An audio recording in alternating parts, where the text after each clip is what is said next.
Hello everyone and welcome back to the Caster Desk here for the Wildcats versus LDLC. Wildcats evened up the series, it's now 1-1, and Georgia, much better look from Wildcats, even if the game became a bit more of a fiesta. I'm pretty sure that the whole TCL is watching right now. Again, the hearts of this league is behind Wildcats, and they showed up in their own fashion. Mid-jungle support, linking up, making sure that they shut down Backlund onto this LeBlanc, even though it looked really good for LDLC in the beginning. Shutting that LeBlanc down, made sure that Bao was free enough to play his game onto this Jinx. And talking about the Jinx, we've not talked about how, apart from the fact that the champion is broken, Very strong right now. It has dictated both games from two different sides. And I'm just wondering now, when we're walking straight into that game number 3, does it completely get straight taken out? Because their fellows didn't seem to do that great into it. Well, I'll take this one briefly here as well, because it does feel like I was having this conversation with Nymeria when we were talking LDL stuff a while ago. I was like, look, Xayah, Rakan, the champions really to watch right now, and it kind of feels like there's a bit of a development onwards to thinking maybe the Jinx is actually the true power carry in the bot lane. I mean, there's also another development to Xayah. It's banning it. It's gone. Yeah, that's a great option. LDLC go, ha! Don't want to give up that one first pick. They were the ones to first pick that, of course, over on that blue side. Desk were very much questioning, why first pick the Xayah over the Jinx? Feels like the Jinx is the outright Since AD Vi carry right is now. banned as well. Yeah, especially, right? Because, I mean, in the first game, we saw the Jinx locked in, and then Wildcats like, oh, we're going to put in a load of backline access, Gragasol, Rumble ult, stuff like that to bring things about. If the backline access isn't there, what do? Once again, Vi is banned. Jinx first pick. Maokai is open though, and it's going to get insta-locked right here for Wildcats. It was the same situation with LDLC in game number 1. They seem to be favoring it. They say that Maokai is the best jungler on the current patch when Vi is out of the picture as well. Jinx thrown over to the other side. I was wondering if this is going to be Jinx Wukong, but it's going to be the Jarvan, because one of the things about something like the Wukong is that you can use the clone to tank up one of those tendrils of the Nature's Wrath. It's one of the best interactions you can have into the Maokai ult, which was really hard to deny in other ways, but White much preferring the Jarvan, which we kind of highlighted as a pick which he's used to just permanently hang bot side, always be bot side, helping out Jeskla and Zoelys getting ahead through that side. I'm going to say here though, yeah, that's what I was about to say. I put my hands up as well. LDLC have been perma-banning Jayce for the entirety of group stage, and now that Kofte is one of the Jayce players and he absolutely dismantled fights in the previous game, it stays up, open and available. I do like the Zeri matching the scaling late game, and very crucially, you can jump over Cataclysm. You can indeed, and more importantly in some ways as well, I believe this is Bao's first pick of the Zeri this tournament. He has not been a big Zeri proponent at all. So very interesting to see him pick that one up here. Of course, very potent. We've all seen the Zeri montage. We've all kind of suffered Zeri in various roles. AP Zeri mid comes back to haunt me from last year still occasionally. All those things, but he is going to lock it in this time, despite it not being a personal favorite, at least on the pro stage. Yeah, so that is the first Zeri for the Wildcats AD carry in this tournament. He's only played one game this spring, and it was a loss. They haven't even been banning this champion. They prefer to play stuff like the Jinx, stuff like the FLICKR, stuff like Lucian Nami into it as well. They haven't really done that much with it, but I think, as you're saying, in terms of being able to hop over the Cataclysm, I think that's fairly important interaction to keep yourself safe as one of the few remaining AD carries that can potentially do that versus the Jarvan. Do you guys remember the meme with Hercules screaming, "Disappointed"? Yes. Yeah, that's what I am. No idea what you're talking about. Okay. There's a great YouTube video waiting for you later on, mate. Thank you. So I'm very disappointed to not see Kryze on a carry yet again. It seems like he's been put on tank duty the entirety of series so far, from the Sion to the Malphite, now to the Cassandra. Yes, Cassandra has a little bit more brawling power than all these three and can be a sort of soft bruiser carry in the top lane, but still he does still belong in that category of the tanks. And I was really willing to see the Destroy versus Kryze, the top side carry versus carry, but it is all about the ball laners. The second Zeri gets locked in, the second Jinx gets locked in. We know where this is going. Yeah. And one thing which the Cassandra can do, which we were kind of talking about in regards to the Wukong having a similar interaction, if Maokai presses ult, you're being a frontliner as this Cassandra, you can just press W, tank up that Maokai ult, and then buy again some space for this Jinx to stay safe and not get tangled up by that Maokai ultimate. Now you have a bit more of a mobile mid laner coming from Backlund again. He loves his high mobility, solo kill opportunity, mages in that mid lane, LeBlanc first and foremost. It's going to be the same matchup which he struggled to capitalize on after getting an early advantage on from last game. Yeah, and it feels like a couple times we've seen this now where Backlund loves to run the Ignite on that LeBlanc, because you've definitely spotted that Kennen coming on in. I was actually gonna say, the Cassandra being locked in here kind of eliminates the chance of a Kennen. The second he starts ulting, you just jump him out the picture, or you can lock him in with the Cataclysm, with the Jarvan as well. So you do have sort of tools to keep the Kennen away from the team fights, but Destroy is gonna lock him in anyway. Now, there is the one caveat here. There are multiple build paths for the Kennen. We've seen AP Burst, seen a lot of team fight from there, and we've seen a particularly big in a lot of the eastern regions doing very well at that. We've also seen Riftmaker, we've seen Heartsteel as more unkillable side lane menaces, basically stacking HP or Riftmaker for kind of sustained long fights. Cassandra struggles much more into that kind of archetype, and I'm wondering now, with a Tahm Kench to give some extra safety to that Jinx, whether now Destroy looks at this team comp and says, actually, you know, Teamfight Burst might struggle to kill the carries, maybe a better win condition would be to be a side lane threat instead. Locked in that Tahm Kench, as you said, ways to try and keep that Jinx safe, and with the LeBlanc, with the Cassandra, and that Jarvan, you can sort of see the plan to play for pick, play to perhaps more of those side lanes and skirmishes. On the other side, though, between a Zeri, a Kennen, the Maokai, the Leona, the Jayce as well, your ability to set up around objectives and just brawl for team fights is very potent. Again, my eyes go straight on the Destroy on that Kennen. He has been so... His team has been so reliant to him getting these early game advantages on those AP carries, and right now, if I'm not wrong, it's the first time, other than the Rumble in Game 1, that we see him on yet another one, this time the Kennen. Kryze has been this immovable rock on the top side of the map. Well, in the previous game, literally. And even though he might fall behind the odd CS number, because he's playing the tanks, you expect the matchup to go this way. He has not fumbled, he has not fallen, he has not died underneath his tower, which has been things he's been criticized for in the past come to this tournament. So I just want to see, is this Kennen gonna take off finally? A question that shall be answered as we head on to the Summoner's Rift for Game 3. Destroy, someone our eyes will be on. We highlighted his really, truly incredible numbers earlier on. In fact, might bring them up again, guys, just so we can, as I cover up, slight advert there, but no problem. If you look at those numbers, this is what this guy has done across the tournament. Vast CS numbers. Huge advantages at 15, both in the goal, both in the CS. He's on a champion in a matchup where he can try and do that again. But can he make it a carry position, as LDLC really want to punish it level 1? They've really been trying, right? all 3 games, I feel like they've tried to pull a cheeky level 1 on the map, but back to Destroy, he has been the main carry in the early game for his team, getting these leads towards the top side of the map. So far, we haven't necessarily seen that individual prowess come through. And I remember last time he got 4K ahead on a Vladimir, he got shut down instantly by GK. So we'll see how far this mouse can go. Yeah, and even in that last game, right, he ended up with a large lead, but early game was a little bit labored, right? It kind of took a while for the Gnar to get online, so it wasn't the same kind of snowbally early laning phase performance that we'd seen from earlier in the tournament. Not to say that he can't, of course, get advantages later into that game. In this one, particularly with a Kennen, every time that he has played the Kennen before, it has been burst team fight, particularly when you've got the LeBlanc and the Jinx, very assassinatable targets on the other side. Really will be on his positioning compared to Zoelys's to make sure that he can get big impact when the team needs him to have them. Game state early on, relatively quiet as Kryze haunts that book. Not too much as Destroy with that E start can use the attack speed to be really obnoxious, of course with the cull as well, trying to get to those earlier advantages as fast as he can. I was about to say, you know the game is slow and steady when the observers show you top lane trades. Yeah. Oh, well. Some top lane main out there is like throwing his arms up in disgrace and it's not really doing anything because he's top laner trying to trade early.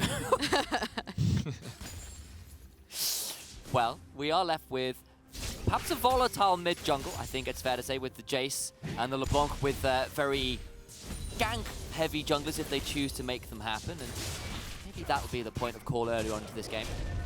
And, you know, White typically has finished towards bot side of the map. He hasn't really used the Jarvan as a mid-jungle champion, which, of course, the Jarvan has been historically that kind of champion, but he's typically used it to use the flag to secure vision, kind of poke that extra kind of vision into something like a Tribush or over a wall, and also use it to be that kind of maintenance jungler. Your lane is already winning. I can help you if someone turns up to your lane.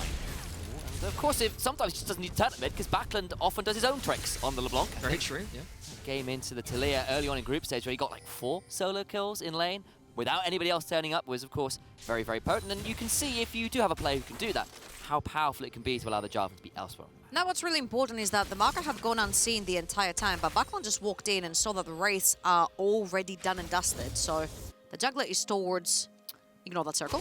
The jungler from Wildcats is towards the top side of the map. This is why he's hovering, of course, towards the bot side river, where White is as well, and he knows he's not going to get ganked or surprised by a Maokai. I just want to reiterate that this particular matchup, Backlund had an absolute blasting in the early game of the previous game. Spotted? I don't know whether he hopped over the back of the Dragon Pit. I don't think they know he's here. This is going to be a big fight. Flash from Bao, knock up onto Parus, leaves him in a difficult position. Now has to flash out himself. Double flashes from the bot lane of Wildcats to get out safely, but it's a heavy cost. It's kind of a Leona classic. You use your Zenith Blade to get to the other side of the person coming behind you, gets the extra bit of difference.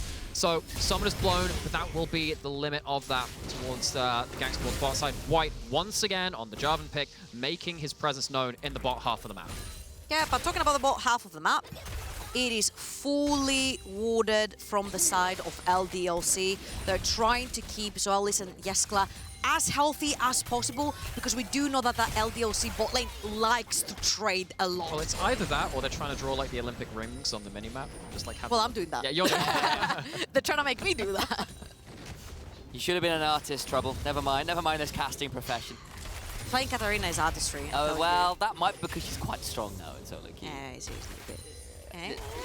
Look, she's been weak for a while. I'll give you the opportunity to enjoy it before it gets nerfed next patch or something. Is bot lane, Parus goes on in, gets a cleanse out of Jeskla. The turnaround is not bad with that Abyssal dive, but no one falls down as yet. In the river, both junglers trade on out. No one dies yet. But now, Wildcats with the early roam going to turn around onto White to maybe force him away.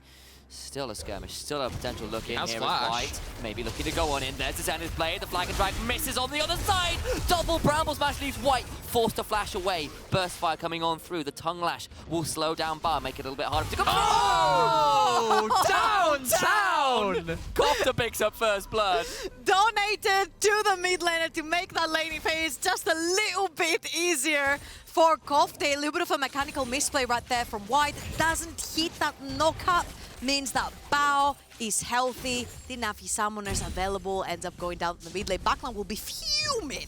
That Kofte is sizzling hot. That was great. I love that. We rarely see those kind of like Jayce just kind of popping in for just a single shot blast kind of plays. We saw that a little bit earlier into this split when kind of Jayce would be I know we have a lot of semi-global champions in mid lane. Jayce isn't that, but the shot blast is so long range. If you only need a little bit of extra damage... Might as well be a semi-global. I mean, if you're coming into plays like that, you see how quickly you can actually get damage over multiple walls. Of course, in this fight, LDLC's jungler is over several walls and can't come to maintain this lane, which is what White has typically done on the job and said, hey, I'm going to be here if something happens in that bot side. He's answered by Elramir, and once again, we see LDLC going for these early game plays around bot, but the Wildcats, they're starting to, as the series goes on, get a better read on LDLC in this early game. I just love how as Jarvan was flying, Elramir was also flying. Boom. Boom. My God, Kofte coming in with the steel chair.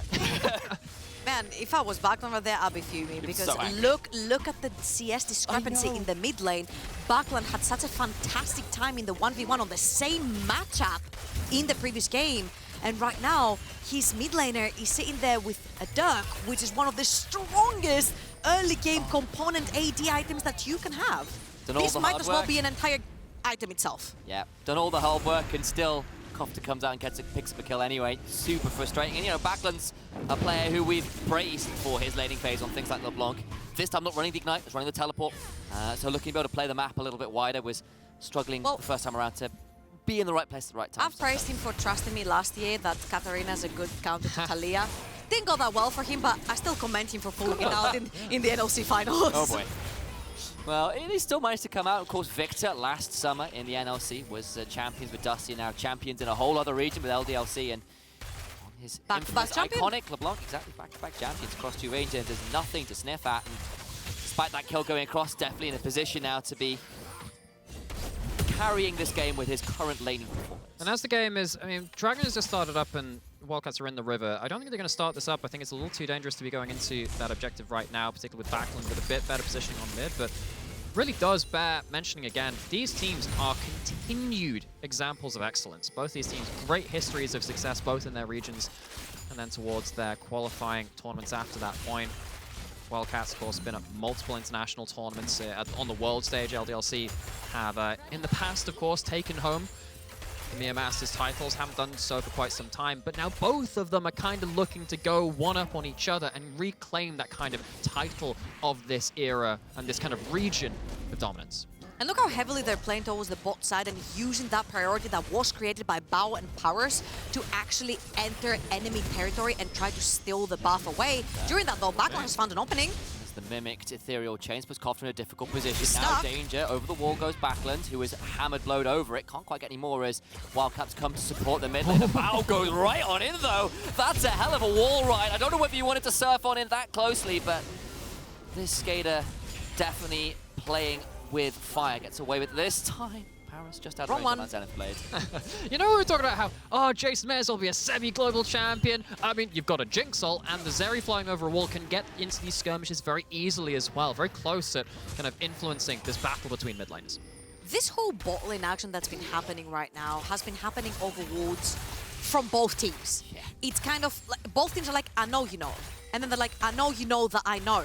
I know you know. Next level. I know you know that you know that I know that you know, because everyone keeps walking over wards repeatedly, thinking they've debated their opposition, but they have not, because both teams have been stellar at setting down vision towards that bot side of the map.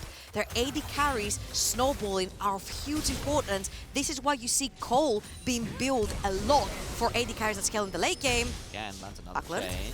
Won't get too much more. There was Elramir in the bush there. You spotted something? Well, it's kind of a continuation of the talk which Trouble's been having, right? Because you look at the vision right now towards this bot side of the map. First Dragon is still available, and the huge amount of vision around bot side now belongs to the Wildcats. We were praising LDLC for doing that earlier. Backlund just got back into lane. The way that you reclaim this vision is by getting these harder trades from Backlund as he comes back with full HP bar, new items, maybe pushing back the Jayce and taking a hard trade, and then being able to reclaim some of that vision to stop early Dragons being taken for free.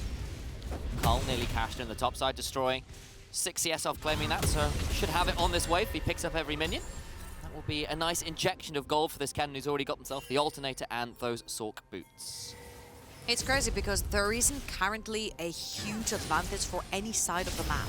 Top lane's pretty neutral, bot lane's pretty neutral, mid lane, yes, they're trading, but it's also pretty neutral. So you cannot just pull the trigger and say, screw it, we're gonna go for Dragon, we're gonna go for Herald. It needs to be properly set up. But because the resets are coming at the same time, the vision's going down at the same time, and the team fighting is so similar right now due to the items not having been purchased. Only one Kraken Slayer on Jeskla right now who's coming from base.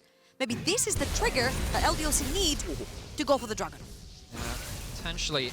Big moment there, of course, was Backlund was getting the wave push, was taking some chunks down, but jungle support, as they so commonly do for Wildcats, get in towards mid lane, which allow them to get towards this bot side of the map. This? LDLC, again, I don't think, but this is, you know, in school, geography was not my favorite subject, but when you're on blue side, geography kind of comes to bite you in the ass as well, because if you're stuck in this pit right here, you can only retreat out this way or out this way, right? So imagine you're sat there as Wildcats. You're not getting out of there for free. LDLC, they just hold that threat there and say, you want to start it, we'll pin you into the pit. They use that threat, force them away from that, take the Dragon for themselves. Also, Jeskla has just come out of base with a brand new sparkling Kraken Slayer, and Bao was still sitting with his call in his pocket, so if you want to take this fight, I'll give the advantage over to Jinx with the Mythic already completed. So LDLC, again, are going to use that timer, they're going to use the reset, they're going to use the Jinx that got her Mythic first, and take that Dragon for themselves. It does feel like the LDLC bot mid laner, for all that we've said, the game is still pretty even.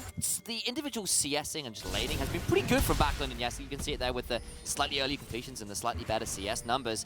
Destroy all the while on that top side, completed that Cole, doing his own thing, and we're still left with that game state that is pretty damn even. We are still waiting on those first true skirmishes to break out, as we have pretty much this entire series, to see who really starts coming out ahead. You know what's funny? We're 12 minutes in and both supports have 16 vision score.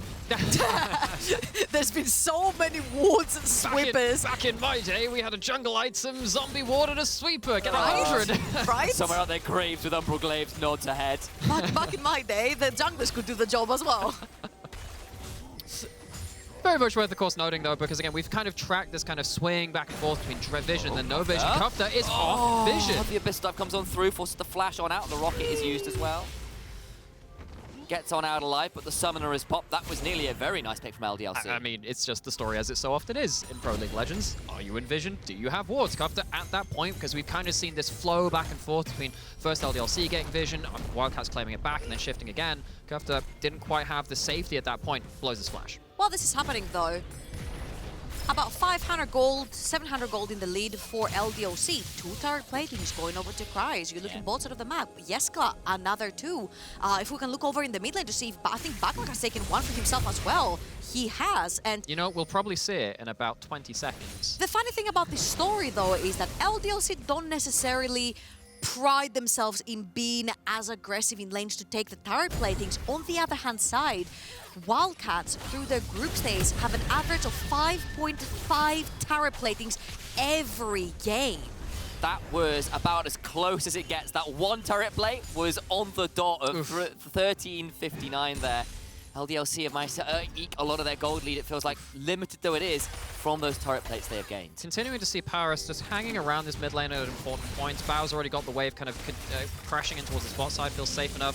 Tahm Kench can't really threaten a Zeri at this point in the game, which means that Parus feels a little bit more safety to wander about the map. That's something that we were asking right the way from game 1, right? The Lulu didn't feel like it fit Parus or the Wildcats.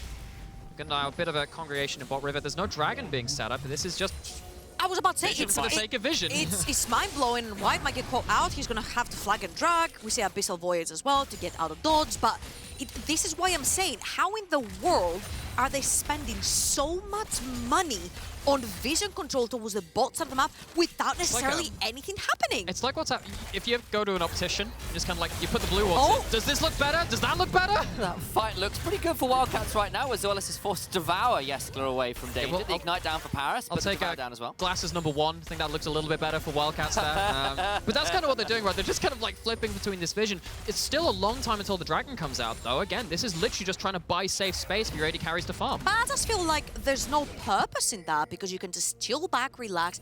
Both of these bot lanes have been constantly shoving in waves. They're never sitting in the middle of the lane. They're going to shove in one wave, then the other AD carry is going to shove in a wave. At the end of the day, they end up all on their lonesome in the middle, in the bot lane, because their supports roam a lot. So I feel like a lot. It's not been talked about a lot, but all the control wards that you buy and is a lot of gold that has gone down towards the bot side of the map that has not been cashed in actual items and has not netted any neutral objectives apart from one dragon.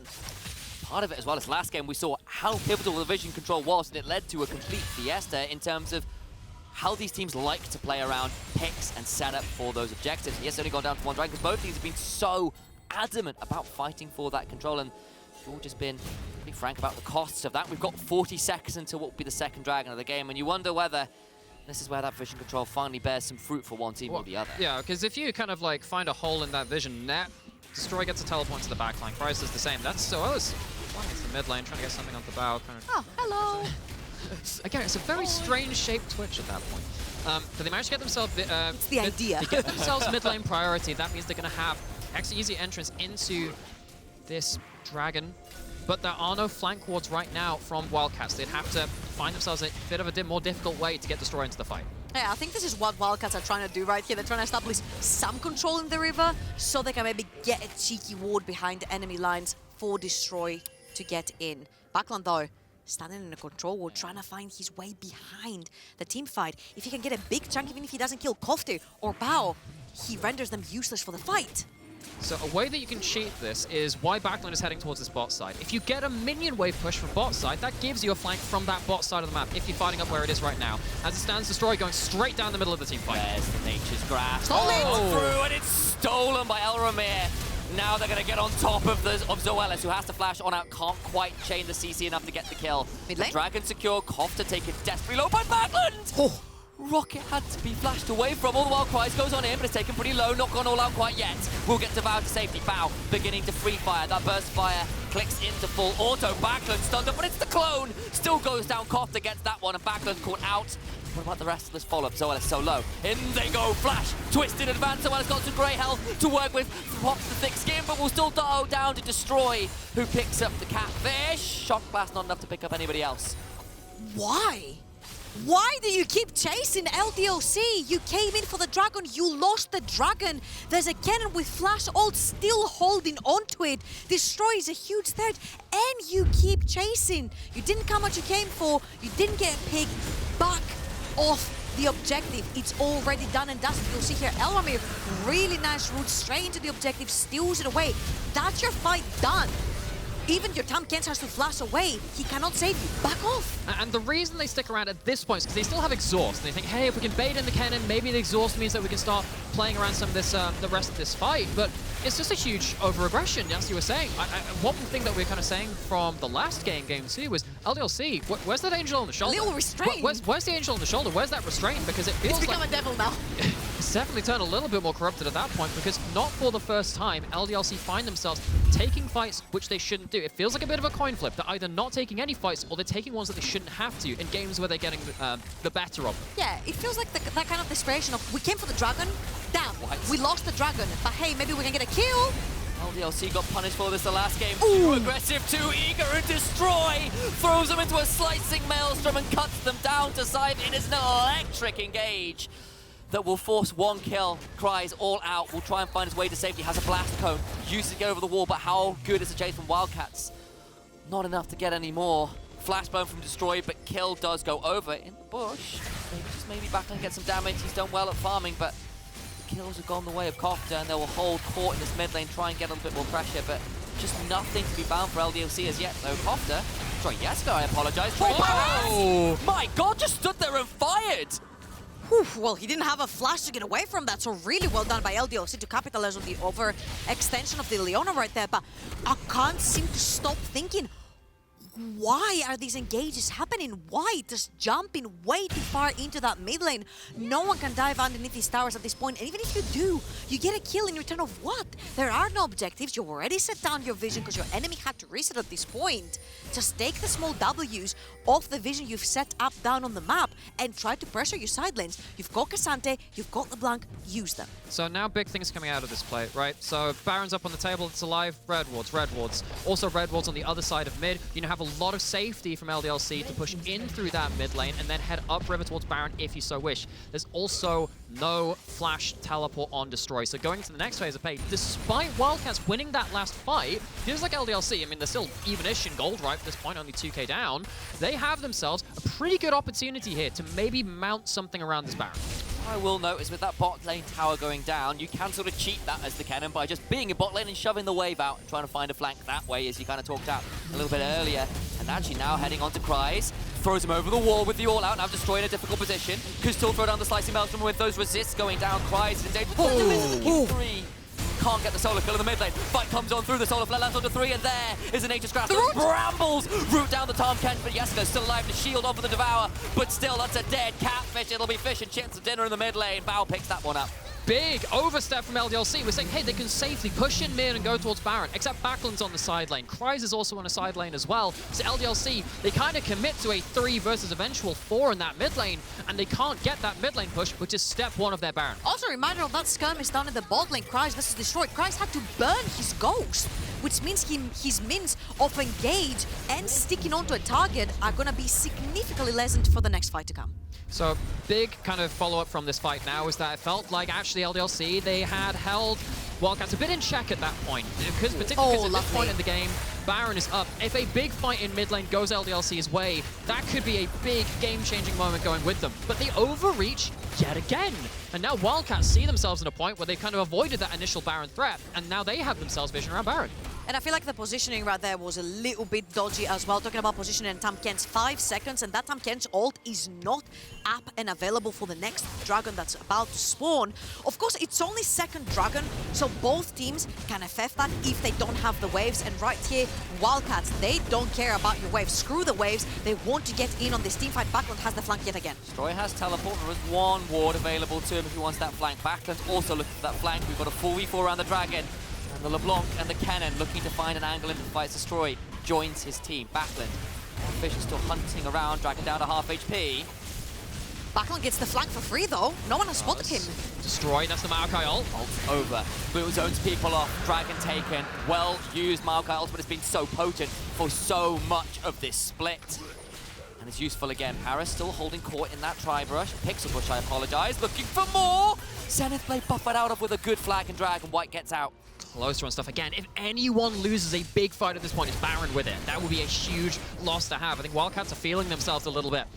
Maybe trying to find their own engages where LDLC have failed in their own regards. Without that flash from Destroy, as you were saying, Trouble as well, Backlund on the flank. They didn't overreach in the same way that LDLC have been in this game. But it felt like LDLC were looking for something straight after they lost that Dragon Destroy, though. Looking for something himself. It's most likely level 14 LeBlanc. Oh, the inclement weather will be coming in shortly. Waiting for a slicing maelstrom that doesn't come through. His Backlund has to flash on out Destroy. Looking to hunt for more. Bao goes over the wall knowing those are down. Goes right back to where he came from. But Kofte and Destroy around teleport out. They don't know he's there. Shockburst on misses. No, he gets the kill. Kofte brings down Backlund. The smoke mirror is not enough and the fire is snuffed. I would say search and destroy, but it's Kofte which gets the kill. Nah, it was Mission Impossible. And well, not enough mimics, not enough. Died hard. Oh, stop it. That is way too much.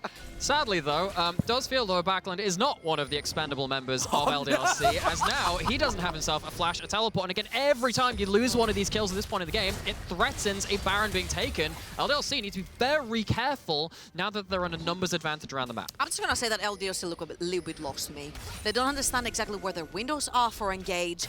The roots are being thrown out really nicely from Elramir just to create space so that Wildcats get what they came for, which is just the objective. They don't look to fight, even though they are stronger with this Kennen, and now this Kennen has the flash. They could pull the trigger with a lot of wards towards the top side of the map. You've got the Jayce pressure in as well, and you just cover the entire area. You invite LDLC into the Kennen. And it does feel like LDLC have been a team that has often relied on individual aggression and plays to snowball games. And now they are down those towers, and honestly those step forwards, those aggressive looks, have been pretty roundly and soundly punished by the Wildcats consistently now in 2 games back-to-back. This time LDLC didn't even really get the lead that we saw the last game. Yeah, and now you kind of think about, you know, if LDLC are going to win through individual advantages, I'm seeing an awful lot of leads over to the side of Wildcats individually on their side as well. Kofte, once again, getting onto his Jayce. We were questioning whether that should be banned, whether that should be taken away. Destroy has infinite amount of AP carry champions at that top side as well. There are a lot of these champions. You could see them coming. From the side of Wildcats, and you have to wonder now, LDLC, is this an experiment too far? Later into the series, do you now have to take these away? I just feel like they need to find their timing in this particular game. Backlund, I feel like needs to play a little bit more aggressive. You go for the all-in. We saw Humanoid do a Hail Mary with the Ari trying to get the charm last minute in the game. Didn't work, but you have to try right there. That's not, of course, the target you try and pin down, even though lots of damage landing in from this LeBlanc. So you find the target that is not called Maokai in this team from the side of Wildcats, and you can eliminate one member. Again, LeBlanc does not necessarily exist to 100% to zero summon. You poke someone out low enough, they cannot join, instantly becomes a 4v5 to your favor. And in fairness, Backlund and Jeskla are doing well enough at keeping up in terms of the farm to still be relevant damage threats this game. You have got the 2 items plus boots in for Backlund. You've got the Hurricane plus nearly an Infinity Edge in for Jeskla. Probably a $1.5 grand off. That one is Destroy. Let's see whether he can get a little bit more there. Throws out the rocket. Some banter. Just a little bit of banter. It's dangerous banter though. Those are some fighting words, I tell you. But won't go any further this time around. And you know, you can see that the damage is potentially there, especially if you can hold out. You feel like maybe this next dragon might be a step too far, especially if a 3rd item's completed for maybe this Kennen, for example. But they're not miles off the goal value in the key positions. I really love these cheeky little movements that Destroy is doing by flanking around mid lane. You can very easily bait a flash, a cleanse. You can very easily bait ultimate from Tahm Kench as well, which will be huge for a fight to potentially come, whether it's for Dragon or it's for Baron. So you have nothing to lose because you're pretty safe playing at that point, and you can never calculate how much damage that Kennen can pop out in an instant. But you can calculate why he's able to do that, because a lot of it is in that goal, because you see that huge lead down towards the bottom and over on the side as well. Once again, we didn't necessarily see the laning phase advantage coming out of Destroy, but as later as the game has gone on, Wildcats, they've just managed to take stock of the game, allow Destroy to push out those side lanes and make those moves. Now we're coming in towards this dragon, having this teleport potentially from Destroy with a death cap on top of it. Maybe he can teleport towards the bot wave if he really wanted to, get there on time. If he gets into the back line now, exhaust or no, that is going to be a lot of HP missing. That exhaust has to be picture perfect. The Devast, picture perfect. Yes, there's health bar is anything but picture perfect. Massive shock black brings him down to below half HP, and that is Dragon. You're right, there's very little way you get to contest. No Bloodthirster, no real way to heal up despite the Infinity Edge being complete. Yeah, I was just wondering if LDLC would actually make kind of like a last gasp attempt in this, a kind of objective trade to maybe threaten Baron. You can see they're getting vision over it. Typically, that's been one of the objective trades. You kind of try and force the enemy team away from their vision, kind of do that quick shift as you were talking about in previous games, Georgia, where you kind of say, hey, we're not going to win this dragon, let's invite you into this Baron where you don't have as much vision. And then we pull the switcheroo. But then LDLC, they're not in position to do that. They maybe are a little bit afraid because midwave was getting pushed in at the same time, didn't want to get shoved in completely down the map. LDLC just caught a little bit lacking in regards to their wave states coming up to this objective. Yeah, and I mean, Jeskla was about 20% HP as well. You definitely don't want him around the Baron area. He's just going to meld if Maokai walks in together with Jayce. Small thing was just happened there. Jeskla felt so unsafe around the top side of the map that he had to put the traps over the wall to try and get those raptors. That's actually really telling on how LDLC feel about this game right now. They feel really spooked out. Because the eyes never lie. Wait, that's a Kennen quote. Exactly. Wait, thank you. I think It's like, hang on a second, I play enough LOL. I play enough LOL to know that quote. I could have done the woo-ha that he does, but I thought I would use it. Surprisingly good. That was surprisingly good impression. Thank you. You've got a side job in voice acting in your future, I'm sure. As I want to do fiddlesticks. My days. That's very hard. If you can actually go check out the voice actor for that, very doing talented voice work. an amazing job Elramir? to show about how he did it, but we have to turn our eyes back to this game as Elramir get a twist advance onto White, who then goes back over the wall. Chunk comes through back from Backlund, and I did want to quickly point out, I've not really had time to, that it is a very supportive Maokai build. He's gone for the redemption second. As, to the blind abyssal dive, it's onto the devoured Kennen now, who's being thrown to the back. Everyone flashes on in, gets exhausted, just nearly goes down, but stays alive. The exhaust is popped, but the Kennen is dead. So much of your gold lead just gets taken out by a critical dive in from Zoelys. But still, your AD carry so low, you're not going to be able to stop the siege on this tower. That is insane that Destroy, even on the way down, manages to basically take Jeskla out of the fight. That's still a win for LDLC. You take the flash, you take the ult out of Destroy. You get the shutdown. And of course, yeah, you get that shutdown as well.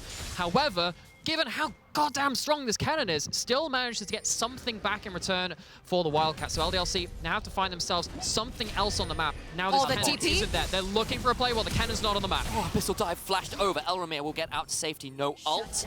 And there's Wait, other siders. What?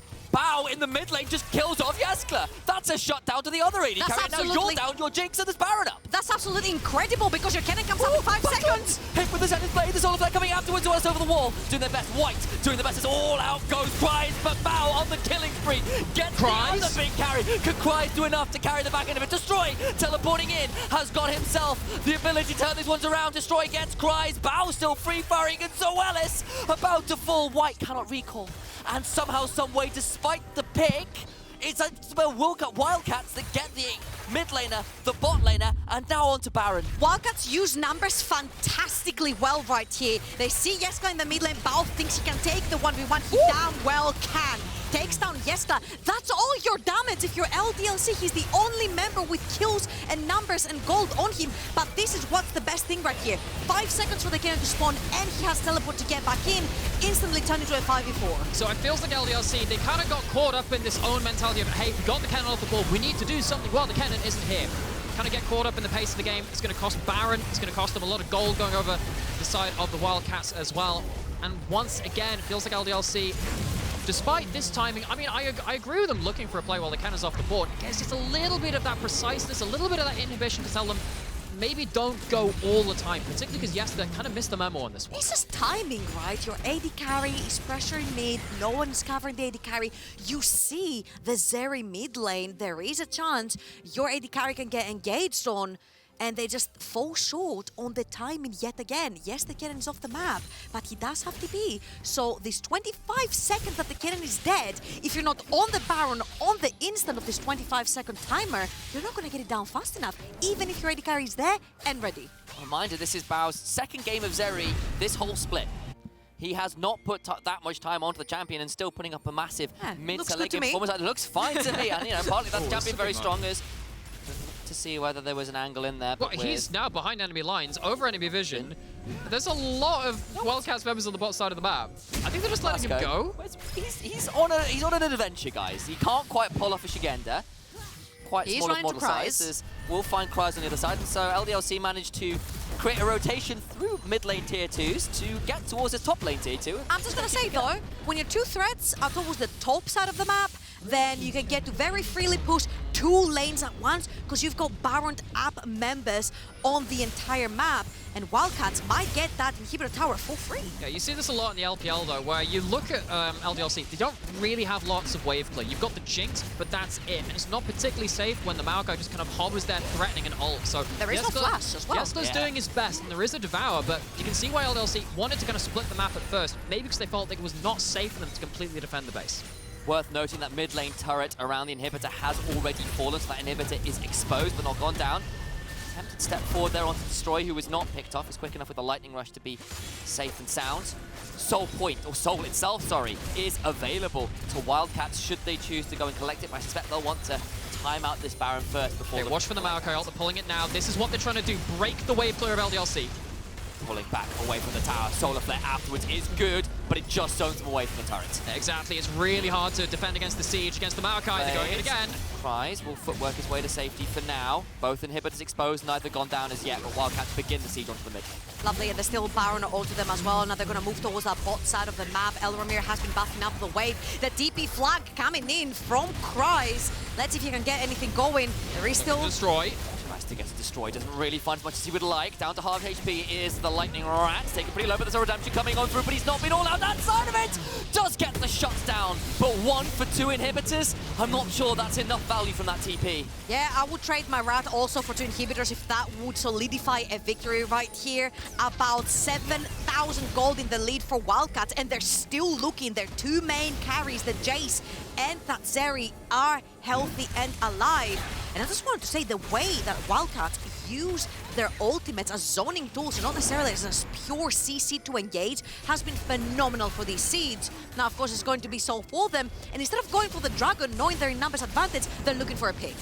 Yeah, I think LDLC, that last Jinx shot, I think that was for vision, trying to scout out where Wildcats are. Now, Backlund's doing the same with his own body, with his own 20 2 seconds. eyes. Trying to battle ward, and you're absolutely right. Flash on Destroy, teleport from Destroy. Might not have the ult for this fight, but still, LDLC looking for ways to just annoy them while they're on this Dragon, as it looks like they're not committing fully for this. They're just trying to split the map while they know where Wildcats are. White will refuse to trade on in him. Might look for the steal. We sort of in position to spot up by double blue ward, and Parus begins to zone him away, and now has to flag and drag away, but there's a Solar Flare afterwards, and he gets too close to the sun. We talked about the Greek myths. How about Icarus? This man gets a little too close, and his wings melt off. And it's Destroy that brings him on down. Ain't that appropriate? The Storm in the Sky claims another. And look at that macro TP towards the top side, tempo TP, sorry, towards the top side of the map. To get that wave rolling, it is going to be, of course, a cannon wave, so you can very easily take that last outer tower that remains for the side of LDLC and then really choke them out of vision in their jungle and keep them inside their base, which gives you a very easy Baron, if you will, 1 minute 30 time from now. Of course, Maokai can start to call forth those roots and try and zone people away from this one remaining inhibitor turret. So many ways to prevent Destroy has an flash. easy way on. Destroy has flash. You're absolutely right. He's got 4 items to the damn stopwatch. This slicing maelstrom would be brutal. Solar Flare off cooldown. Will get onto the back line. Parus flashes back on out. Zoelys so down low. But Bow's on a rampage, and they've already killed off the catfish. Kryze goes for the stopwatch. The reset, but getting coming through is a double kill to Jeskla. This Jinx, so terrifying, so scary. Sap just goes about wide. Backlund CPing behind them. Gonna try and get into the back end. Destroy! It's there! Destroy by name to the slicing maelstrom! Calls down the Parazeus and brings down that threat before he can even really get rolling. LDLC hit first, but the Wildcats, they scratch back not once, but twice to bring the series to 2-1. The LFL, that dominant region of EU Masters for so long, when it's EMEA Masters now, and Turkey are here to prove they are the real dominant region. 2-1 in the series, 1 game of the semi-finals. And what an absolutely fantastic performance by all 3 of their carries. We saw plenty of times Destroy get ahead in lane, doesn't necessarily utilize it the way we want to see him dominate these team fights, but this Kennen was crisp clean, honestly, Bao with aggressive moves to get Jeskla out of the picture so the enemy team cannot do Baron. I feel like the decision-making individually in this particular game from Wildcats has been so good, especially this Maokai ult, just to zone people away, to simply just take the tower and get the heck out of dodge. And like we had questions about Destroy with the lead, answers this time. We had questions about Bao on the Zeri, answered them emphatically. It's a good win from Wildcats, and now the questions have to go towards LDLC, right? Yeah, and I think particularly a lot of those questions are going to be around a little bit of precision. I think precision and restraint, because we kind of talked about the restraint a little bit earlier. I think the precision needs to come into that again. You were talking about in terms of some of... Now, I have no idea whether you can see that. I'm going to say that says bin Jayce. Well, maybe the analyst desk is better at these world puzzles than we are. We'll leave it to them to maybe figure out this oh-so-complicated puzzle. Fun Joey? I don't know. Can we have a hint, maybe? I feel like that would help. Yeah. Mana, you want to give it a try? Bin Joyce. Bin Joyce. Yeah. That sounds about Enjoyers. right. Yeah. Bin Yeah. Enjoyers. Giga Yeah. chats, actually. Yeah. Yeah. Joy's in the bin. What a game. Let's start off with that. We said that so far LDLC have been really good at getting that early game under control. They've been really good at even getting towards that mid game. But this time around, Wildcats were in the driver's seat since the beginning. And I say that with the first tower dropping 20 minutes in. Yeah, so that also, there was not a single Rift Herald taken this game either. I have to say, I'll put my hands up real quick. I think that might be the first time I've watched a comp game where the Herald just doesn't get taken. Yeah, same. Their friendship with Shelly has ended. Yeah. Yeah. Yeah. Dragon, actually no, they didn't even take that No, until 11 minutes friendship into with the game. objectives has ended. Laning, extended laning phase is my new best friend. There you Yeah. have it. But yeah, draft. Draft. I think it was fine identifying that you wanted the Jinx, but I think the pillars that would build around it didn't facilitate like these late game team fights you were looking for. I'd argue that you're actually giving over a lot of these tools to Wildcats as well, specifically having that Kennen as well, giving that tool, giving the Maokai over, cool, that's a nice first pick to play around with. And the Jarvan as well, while it can work in the early game, it doesn't really create that big engage. And I think that engage factor was also what was really lacking on the side of Wildcats, because even in your support pick, you had a Tahm Kench, and this Tahm Kench was more to actually take it away. So let's see what pick order as well, because it starts with a Maokai, and you were calling this in the green room too. Yeah, you know, I mean, I called it a bit of a bait. Now, granted, that's just because of my personal dislike, guys, for the Maokai pick generally. I feel like, you know, it has its pros and cons, but like you were saying, I think for LDLC, there's a pretty clear identity. I beg your pardon, for Wildcats, it is kind of just about slow burn into eventually you just pick your target and you go, right? Yeah. I think when you've got the Leona roll, it's very easy to snap engage, and I just generally feel like for LDLC, there wasn't really any kind of flair to be able to consistently turn back. You have the tools via the Jarvan, but it's not really enough for a complete turnaround, and I think that's the big problem. And I genuinely thought that there on 3, they were going to pick Kennen themselves, or at least go for a champion with flex pick, because you had the Jarvan. So when you get the Jarvan and you see the Kennen over there, that's usually... Yeah, sorry, this is just me being very visual with it. That's usually where people have a harder time saying, okay, let me go Kennen, because then you know that the Jarvan is going to go into it. But you reveal the flex immediately, and then you go for the LeBlanc. Now, LeBlanc is about all the 2v2, and then you already say, okay, with the Jarvan, with the LeBlanc, we're going to have to pin down the Jayce, and we're going to have to win this 2v2 in the mid lane and jungle hard, and then take over the game from there. Because if you play even or play from behind going into the objectives, when you play against a team fight composition that has better lockdown tools, even though you have the Tahm Kench, you're going to lose. What he's basically... He's stewing right now, like past cooking. Yeah, I mean, but like what he is effectively saying in layman's terms is Wildcats comp all want the team fight. Jayce, in this instance, typically, you know, you can be used as like a poke or a side laner, but when you've got things like Maokai next to you, Zeri next to you, it's very easy to team fight. Whereas LDLC, sure, you can definitely categorize it as a bit of a team fight composition, but realistically, Wildcats just have more and larger tools that are easier to use on a basis where LDLC don't necessarily have the strong answers into them, with the exception of the Tahm Kench into the engage. That's about it. And then you take that into the pacing of the game, right? Because you didn't play for the 2v2, and there was no Herald taken. Drake was slow as well, and it's just a slow burner. That is what this game is. Yes, it is a slow burner. So when Wildcats get the team comp that they get, you know, honestly, I understand them. Like, if they don't want to do stuff, they understand that they can just start winning in the team fights. Fair enough, all power to you. Because if LDLC is not going to attack with the kind of picks that they go for, well, it's going to end like we just saw it, right? Guess when the second kill of the game happened. this is like a trivia, okay? I'm gonna start off with you. Okay, wait. So if first Drake happened at 11 minutes. Yeah. Wait, but that was just forfeited. Yeah, the first Drake wasn't even That was not a contested. kill. So it's later than 11 minutes that the second kill happened. 17 minutes. Yes. Damn. You probably heard. Yeah, you got it right. Oh, wow. Didn't even let me fight for it. Sorry if you know you gotta fight for it. Yeah, sometimes you You just snooze, gotta, you lose. just, But that's If the we've case. learned anything, it's about not having the hesitation and just doing it. Exactly. And Exactly, that's just where I slam it. failed. We need to see these teams as well, and I think the lack of hesitation was something that we've seen more in Wildcats. They've been very much on it after a certain stage in the point, especially it felt like that mid pick that Bao got. That was the turning point. They go on to Baron, and it's kind of closed out after that. Yeah, it's just like that one pick, and then like as soon as you get a few kills, it's really difficult for the rest of LDLC to actually come back in a fight, and that just makes it once again team fight hard. Yeah.